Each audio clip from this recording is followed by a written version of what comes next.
Vamos a saludar otro invitado, no tan amable el tema, pero este es el país, este es el departamento, estas son nuestras ciudades, aquí vivimos.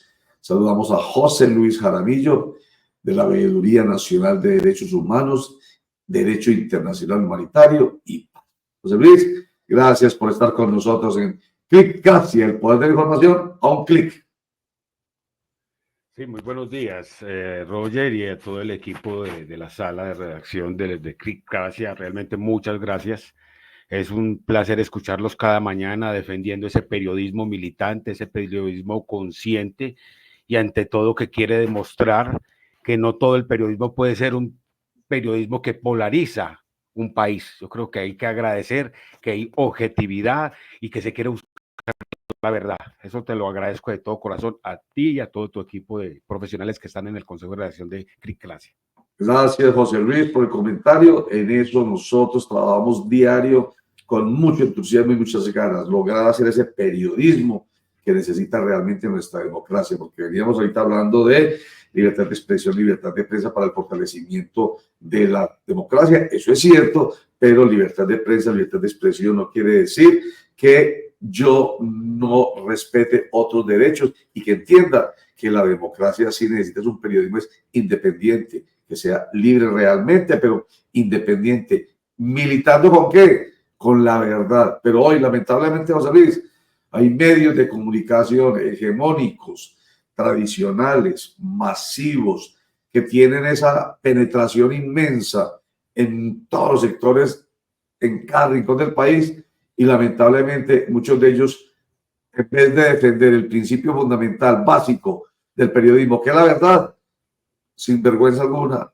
de frente con la mentira. Bueno, óigame, José Luis Jaramillo, ustedes van a hacer un plantón frente a la gobernación de Antioquia.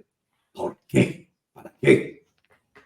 Sí, efectivamente, Roger, nosotros como Veeduría Nacional de Derechos Humanos, Derecho Internacional Humanitario y Paz, estamos en la obligación de estar muy permanentemente investigando, debemos de estar investigando permanentemente cuál es el estado de las finanzas para estos presupuestos. Es de nuestra obligación permanentemente informar tanto a los organismos de control como a la comunidad, pues en qué se va a invertir la plata, tanto en derechos humanos y paz.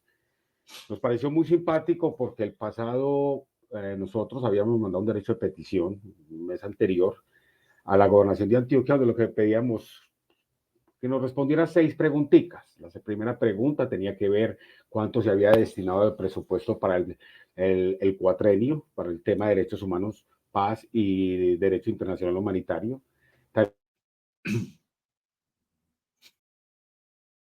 José Luis Jaramillo está con nosotros, nos está contando la historia de por qué van a hacer un plantón entre la gobernación de Antioquia y empieza. Ahí está. Adelante, José Luis. También pedíamos que se nos explicara en ese derecho de petición efectivamente cómo se estaba implementando el enfoque, el enfoque basado en derechos humanos en transversalidad con el Plan Nacional de Desarrollo. Efectivamente, estas preguntas que en el año anterior se los habíamos hecho también a la administración saliente, no sabíamos qué administración venía, nosotros lo habíamos mandado casi desde finales de 2022, también un derecho de petición pidiéndole a que nos explicara cómo se había invertido el presupuesto en el cuatrenio, cuáles fueron las líneas que se trabajaron, cómo avanzó la política pública de derechos humanos, cómo se transversalizó el enfoque de derechos humanos en los 125 municipios de Antioquia. En fin, todo ese proceso, Roger, lo teníamos claro y se lo queríamos hacer saber a la directora María Patricia, directora de Derechos Humanos de la Gobernación de Antioquia, y efectivamente nos reunimos con ella, porque entre la solicitud que hacíamos en el derecho de petición, le hacíamos también la solicitud de una reunión. Nos reunimos el pasado jueves a las 4 de la tarde con ella, y efectivamente ella nos explicó que la Gobernación de Antioquia en el proceso de austeridad lo que va a recortar es temas básicos según ella, que no afectarán profundamente el impacto que tienen los recursos en los derechos humanos. Fue así como que salimos de la reunión no muy contentos porque la reunión no fue muy grata con la funcionaria y decidimos esperar a que saliera cuánto era lo que se iba a destinar para el presupuesto para el cuatrenio en temas de derechos humanos y paz y derecho internacional humanitario. ¿Cuál no sería nuestra sorpresa cuando conocimos que la inversión era una reducción del 48.5% del presupuesto anterior? Y ahorita les voy a contar qué nos respondió la administración anterior en temas de cómo distribuyó el presupuesto en el año 2021, 2022 y 2023 en temas de derechos humanos, derecho internacional humanitario y paz. Ese tema era vital para poder comparar, hacer un enlace y un paralelo entre lo que nos estaba diciendo esta actual administración con lo que venía de la administración anterior. Entonces, fue así, Roger, que en relación a eso, hicimos una convocatoria para que mañana mañana a las 10 de la mañana, en la puerta principal del centro administrativo de la Alpujarra, vamos a asistir todas las organizaciones de derechos humanos y fuerzas vivas interesadas en los temas que tienen que ver con paz, derechos humanos y derecho internacional humanitario, y nos vamos a manifestar en contra, exigiéndole a la gobernación de Antioquia más creatividad y que si hay que recortar, que recorten más burocracia y en menos elementos, pero que jamás en temas sociales y mucho, como ya lo viene haciendo, en temas de la mujer, que ya las mujeres se manifestaron al respecto y hoy toca con los defensores y defensoras de derechos humanos. Entonces, a raíz de esos derechos de petición, el que conocimos de la administración anterior y el que conocimos y la respuesta de este derecho de petición fue que optamos por solicitar y convocar a todo el movimiento de defensores y defensoras de derechos humanos al plantón el día de mañana. Como les decía, y eso es ya para poderte, Roger, contextualizar la gravedad del asunto, de cuánto estamos hablando de que se va a reducir el presupuesto. Estamos hablando de que solo para paz y derechos humanos, en el 2021, se invirtieron 6.600 millones de pesos. Ese fue datos ofrecidos directamente por la gobernación de Antioquia.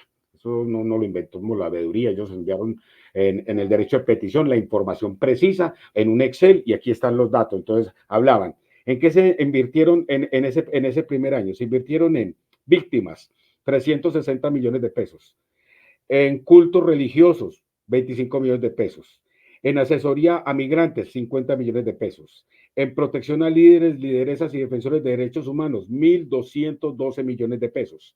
En políticas de formación y liderazgo en derechos humanos y enfoque de derechos humanos, 2.050 millones de pesos. En cultura de paz se invirtió 400 millones de pesos.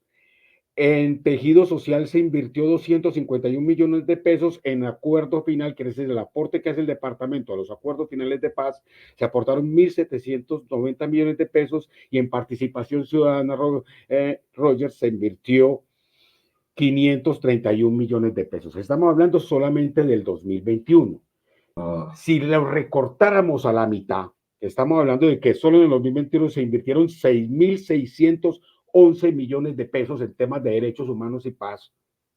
Si lo recortáramos a la mitad, esta administración solo para este primer año, porque estábamos hablando que ya no lo invertirían en el 2024, sino en el 2025, solo invertirían 3.000 millones. Y si miramos todos los programas que tienen que intervenir y todos los procesos que tienen que articular desde la base municipal, departamental y con el enfoque nacional del gobierno nacional, obviamente estos recursos son insuficientes, ponen en alto riesgo a toda nuestra labor de defensores y defensores. Venga, José Luis, venga, pero para claridad, espérese, que usted ha dicho varias cosas, entonces. A mí se me quedó en la cabeza un porcentaje, un poco más del 48% de reducción en el presupuesto, casi la mitad. Sí, la mitad. Usted me está hablando de 2001, por poner un ejemplo, de inversión de 2.100 millones de pesos en 2001 para todo lo que usted ha leído. Entonces, hablamos de que la reducción va casi a 1.000 millones de pesos, un poco más de 1.000 millones de pesos. Pero eso es para cuándo, porque usted me está hablando de 2021, pero también mencionó 2022, que es durante el gobierno de Aníbal Gaviria. Claro. 2023, al final del año 2023, es que se proyecta el presupuesto para el año 2024, o sea, para este periodo de Andrés Julián Rendón. Entonces, hoy realmente, ¿cómo estamos realmente? Terminamos el 2023 a 31 de diciembre de 2023 con una inversión en derechos humanos, paz, de la administración anterior de 9.405 millones de pesos. Esa fue Es la bueno, inversión que es buena hicieron, plata. ese fue el total de inversión que hizo la administración anterior para el último año. Porque como les digo, Perdón, 9.000 solo en el último año o el acumulado de los 4. no, el último año, Roger, porque el primer Bueno, año, como les muy digo, bueno, o sea, 2021 buena fueron plata. 6.000. Muy buena plata. Fue un recurso Listo, muy positivo, se intervino gran población afectada listo. y de especial interés constitucional. Excelente, José Luis. Ahí me da la oportunidad entonces para precisar mi inquietud. Entonces, termina el gobierno en el año 2023 de Aníbal Gaviria Correa con más de 9.000 millones de pesos para todas las actividades que tienen que ver con la defensa y protección de los derechos humanos en Antioquia. Dice José Luis Jaramillo, muy buena plata. Entonces, ahora sí, para que entendamos por qué se amerita el plantón al gobernador de Julián Rendón. En cuanto entonces hoy, permítame que pena si ya lo dijo la cifra, pero como mencionó varias cifras, quiero precisarlo. En cuanto está ese presupuesto para este año Al del gobierno. cuatrenio, Roger. Al ¿Cuánto? cuatrenio están presupuestados casi apenas 5.000 millones de pesos. Alto ahí, quieto ahí, que yo quería llegar. O pues, 9.000, ¿dónde están mis dedos? Aquí.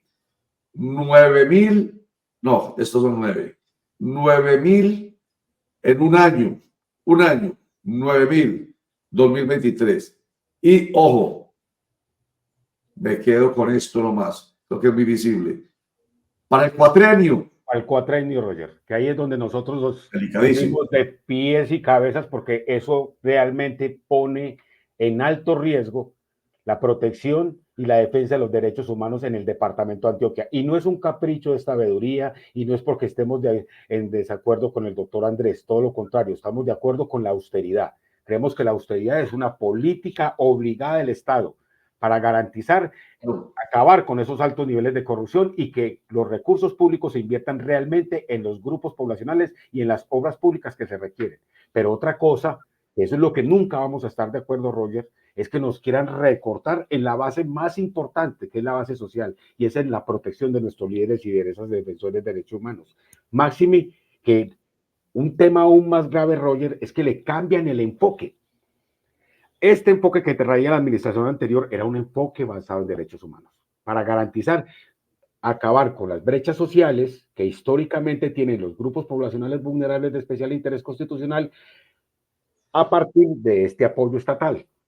Ellos cargaban de la creación de la ruta, pero ¿qué hace actualmente la actual administración? Traslada esa secretaría, crea una subsecretaría de Derechos Humanos, la envía para gobierno y la pone a una labor casi de contar asesinatos, masacres y desplazamientos, Rojas. Una labor casi de estadística y más y totalmente la negación a la intervención, porque como les decíamos, al reducir tan drásticamente el presupuesto al cuatrenio, obviamente la gobernación de Antioquia ya no va a ser, pero pues no va a garantizar que estos grupos poblacionales puedan avanzar en la, no solamente en la restitución de su derecho, pero en la garantía de su derecho, sino la restitución de su derecho, que es lo que en esencia busca el enfoque basado en derechos humanos. Javier, adelante, Javier. Gracias. Estaba aquí precisamente buscando información de lo que estaba hablando nuestro invitado.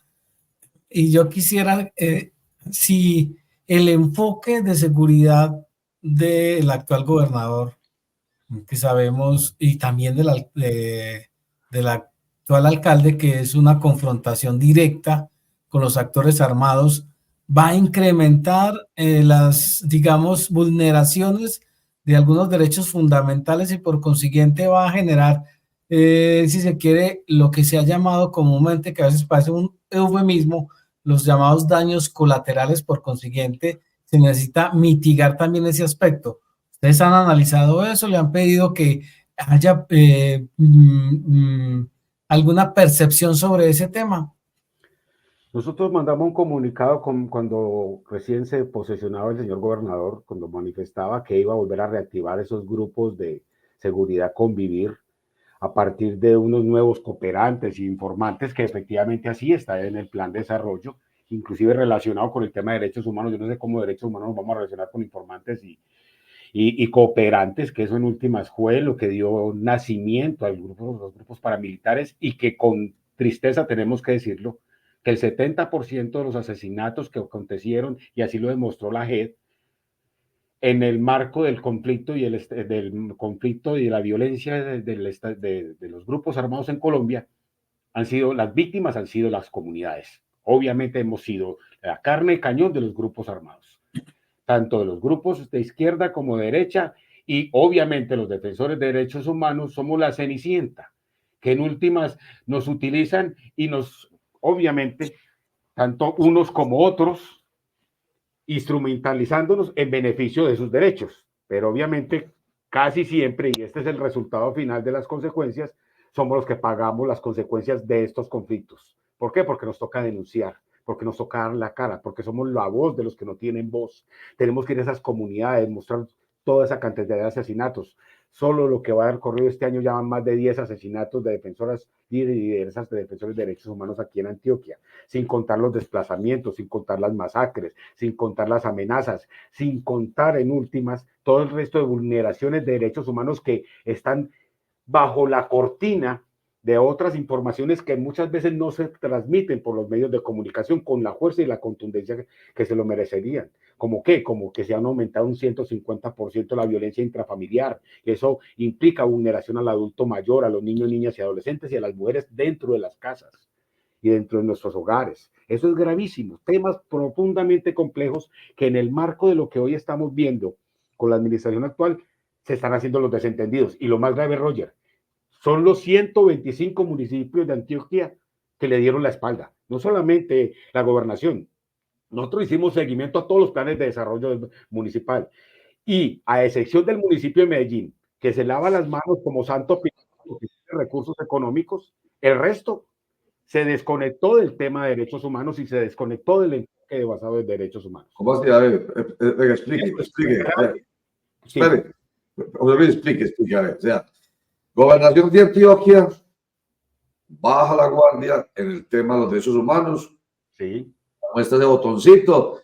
Solamente en el último año del gobierno anterior se invirtieron más de 9.000 millones de pesos. En este cuatrienio, 4 años con 5.000 millones de pesos. Eso es ostensiblemente la plata para los recursos humanos. Antioquia.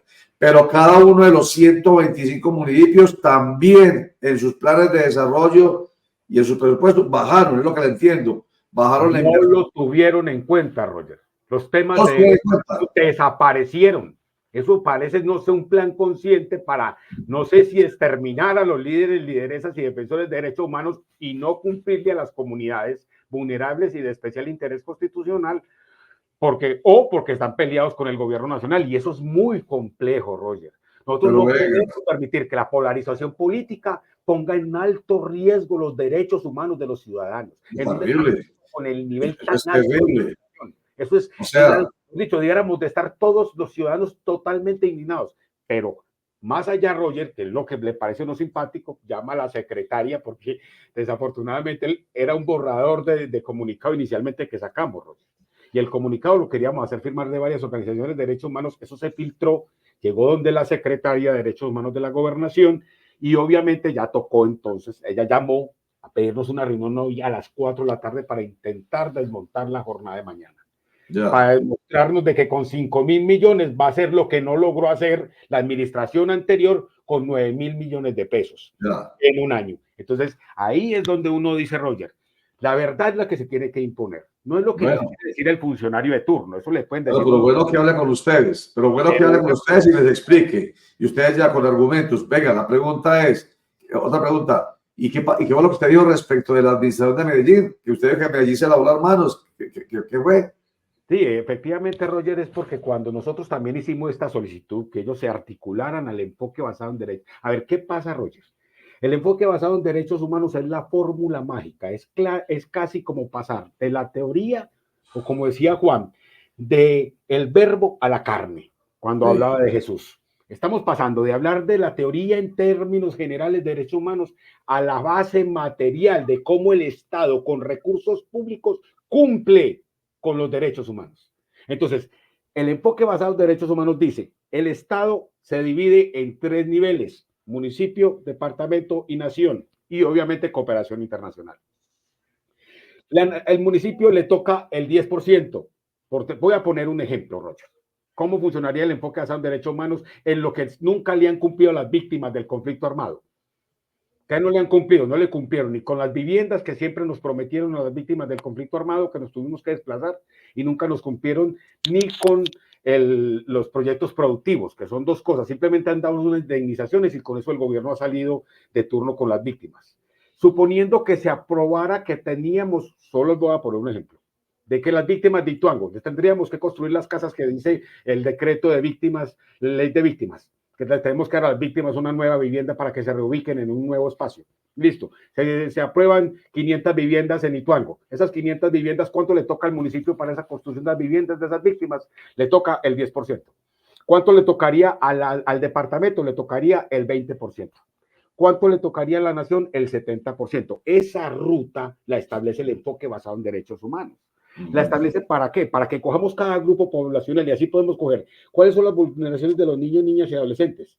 ¿Qué es lo que más requieren, por decir algo también, en el municipio de Ituango? Y así seguiríamos la ruta. ¿Qué pasa con los adultos mayores? ¿Qué pasa con los...? Así cogemos cada grupo poblacional y, como decía la ONU, cuando propuso el enfoque basado en derechos humanos para el tercer mundo, era que el enfoque basado en derechos humanos era la fórmula para acabar con las desigualdades sociales y con la corrupción administrativa, porque establecía claramente cómo establecer desde el presupuesto nacional, departamental y municipal los recursos para cumplirle a las comunidades más vulnerables y de especial interés constitucional que históricamente han sido excluidas.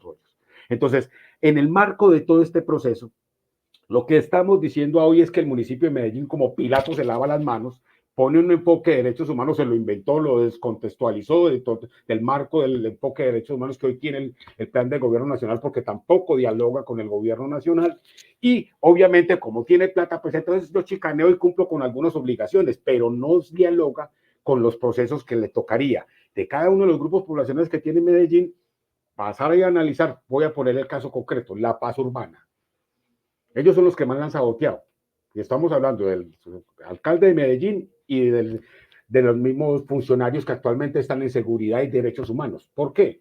Porque la paz urbana, si bien tiene unas precisiones que hay que hacer en el marco del aspecto jurídico, obviamente ya hay una voluntad política para reunir a más de 350 grupos criminales que hoy controlan las comunas y los 5 corregimientos de Medellín, y poder hacer un acuerdo que nos permita bajar ese nivel de intensidad y control que estos grupos armados tienen, que hoy, como lo sabemos, son los que mandan en la comuna. Ellos son los que ponen el presupuesto, son los que ponen las arepas, ponen los huevos, venden la droga, hacen la reestructuración administrativa, construyen, porque venden lotes, pues eso ya lo han denunciado los concejales, para que construyan viviendas, porque la necesidad de vivienda es mucha y el municipio no cumple con esa obligación. Entonces, ese micropoder, como lo llamaría Michel Foucault, que funciona en nuestras comunas, hay que desestructurarlo, y la mejor forma era con estos acuerdos de paz urbana. Obviamente eso requiere recursos, pero el municipio, al no dialogar en el enfoque basado en derechos humanos con el gobierno nacional, no va a poner recursos para el acuerdo de paz y no participa en ninguno de los eventos que se han hecho aquí en Medellín. En ninguno de los eventos ha participado el municipio de Medellín, como una clara rebeldía. Lo mismo en la gobernación de Antioquia, la posibilidad de acabar con un flagelo histórico que nos dejó el narcotráfico en estas comunas. Entonces, es muy complejo y eso es lo que estamos reclamando, y que, como les digo, para el caso del municipio de Medellín quedó también chueco. Así tengan plata, no articula con ninguna de las figuras nacionales. A eso iba, José, es precisamente el tema de la paz total. Se avisora, aquí lo hemos comentado ya varias veces, una posible negociación con el ejército gaitanista, que es hoy por hoy el grupo armado al margen de la ley con más poder económico y más dominio territorial. Y se plantea un final de juego, al parecer feliz, con las negociaciones que se están dando con los jefes de las 16 estructuras más grandes que hacen presencia en el Valle de la Aburrá y que están recluidos en la cárcel La Paz de Itagüí. Sin embargo, tanto alcalde como el gobernador han sido demasiado críticos frente a esta situación y las han calificado como alcahuetas para los delincuentes. ¿Ustedes cómo lo ven? ¿Lo ven así? ¿Cómo ven esa posibilidad de que se negocie, por ejemplo, con el ejército gaitanista? Hay una cosa que es absolutamente clara, estas estructuras son estructuras criminales y ellos tienen que hacer es un sometimiento a la justicia. Obviamente un sometimiento con garantías, porque ellos no van a ser tan estúpidos de entregarse cuando la historia es que cada grupo que se desmovilice en este país lo matan. Así vienen haciendo con los desmovilizados de las FARC, así hicieron cuando se desmovilizó el M-19, cuando se desmovilizó la LPL, en fin. Hay una tendencia histórica de nuestras derechas a no perdonar nunca a las personas que se rebelan en armas y les cobran después y después los van matando uno por uno. Así es la forma como resuelven las contradicciones históricas en Colombia. Entonces, ¿qué pasa frente a la desmovilización urbana? Obviamente, muchachos, no estamos pidiendo que ellos sigan glorificando desde las cárceles el vandalismo o que sigan promoviendo el control en los territorios. No, se tiene que acabar, obviamente, la extorsión, se tiene que acabar el microtráfico, se tiene que acabar, obviamente, el control que tienen para el consumo de arepas, huevos como mecanismo de consecución de recursos. Se tiene que acabar, obviamente, la utilización de armas y el asesinato y el desplazamiento intraurbano y, obviamente, el control del narcotráfico y el microtráfico, no solamente para las estructuras grandes del Clan del Golfo, sino también para las pequeñas estructuras que tenemos acá, porque son 370 bandas, y es cierto, 16 son las cabezas, pero tenemos que hay unos grupos de esos que son independientes. Eso también es bueno explicárselo a la ciudadanía, y ellos no están en el proceso de paz urbana. Quiere decir, hay 16 que están dispuestos, pero hay otros que están en la ciudad, que también tienen control en los barrios y que como a raíz de que ya no hay un solo patrón, que ya no hay un Pablo Escobar o ya no hay un Don Berna que controla todas las comunas y todos los procesos, entonces ya cada uno tiene su micropoder. Tiene un micropoder manejado por droga, manejado por el consumo de aletas, huevos y gas, que eso es lo que les venden a los ciudadanos y eso es lo que ellos pueden consumir nomás, lo que digan sus grupos armados, y obviamente el control de la extorsión y el microtráfico. Entonces, todos esos fenómenos, muchachos, que esperamos poderlos corregir, es una cosa que, si bien puede ser crítica, otra cosa es obstaculizar el proceso. Y una cosa es obstaculizarlo, como lo hizo el gobernador cuando no fue a Yarumal, cuando estaban con los disidencias de las FARC intentando llegar a un acuerdo con ellos. O lo que está haciendo Federico Gutiérrez, alborotando, capturando a los grupos criminales y a los líderes de los grupos criminales que están en la mesa de negociación, que estábamos buscando, que ellos le bajaran a la intensidad de la guerra, porque así lo demostraron. Entonces, yo no sé si se dieron cuenta que el Día del Padre, el Día de la Madre, perdón, dijeron que no iban a matar en Medellín. Hubo un solo muerto, un solo muerto, cuando era el día con mayor cantidad de asesinatos. Miren el nivel de control tan horrible que tienen estos grupos criminales. Entonces, mis muchachos, de corazón, esta iniciativa hay que demostrar la voluntad. El departamento tiene una Secretaría de Derecho Humano y Paz. El municipio tiene una Secretaría de Derecho Humano y Paz. Políticas públicas en ambos lados en esos temas. Están obligados a trabajar el tema de paz en desarrollo y en transversalidad con el gobierno nacional. Sí, y obviamente las comunidades que somos las que estamos gritando a gritos eso, porque ustedes notan cuántos defensores de derechos humanos denuncian aquí lo que pasa en las comunas. Usted lo único que ven denunciando es a Jorge Carmona, la atrocidad con la que viven los pobres personas privadas de la libertad en esas mazmorras que se llaman calabozos y cárceles de Medellín y en el... Es terrible, terrible. Bueno, el resto, José Luis. Derechos humanos denuncias de comunas. ¿Qué pasa? ¿Por qué? Porque le da miedo, muchachos. Las denuncias no pasan. ¿Quién puede arrojar? Muy bien, José Luis, entonces nos va a contar con la ayuda de Dios qué pasó con esa reunión que van a tener hoy con la directora de Derechos Humanos de la Gobernación de Antioquia. Y si esa reunión permite que finalmente ustedes desistan del plantón de mañana a las 10 de la mañana. Pero por ahora, pues por lo menos va a haber escucha. Eso es importante que le expliquen por qué con 5.000 milloncitos de pesos para todo el cuatrienio se puede garantizar la protección, la defensa, el respeto, la protección, la conservación, la promoción, todo lo que tenga que ver con los derechos humanos en este país que precisamente es tan vulnerable a la violación de los derechos humanos. José Luis Jaramillo, muchas gracias por estar con nosotros en Clicracia y poner la información a un clic, la democracia en la información.